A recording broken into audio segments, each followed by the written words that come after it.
মৃত্যু তোমার চোখের নড়াচড়া বন্ধ করে দিবে, মৃত্যু তোমার কানের শ্রবণ শক্তি স্তব্ধ করে দিবে,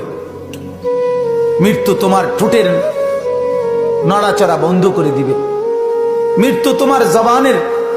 শব্দ উচ্চারণ আওয়াজ বন্ধ করে দিবে, মৃত্যু তোমাকে তোমার কণ্ঠস্বর স্তব্ধ করে দিবে, মৃত্যু তোমার জিহ্বার সব স্বাদ বিনষ্ট করে দিবে। অচিরেই রূহ চলে যাবে, আর কিছুই থাকবে না তোমার, না কানের শ্রবণ শক্তি, না নাকের ঘ্রাণ শক্তি, না চোখের দৃষ্টি শক্তি, না চামড়ার অনুভব শক্তি, না পায়ের চলার শক্তি, না কল্পনার বিবেকের দিমাগের চিন্তা ফিকিরের শক্তি, কিচ্ছু থাকবে না। আল্লাহর নবী এটাই বলছেন, সব কিছু নষ্ট করে দেয়,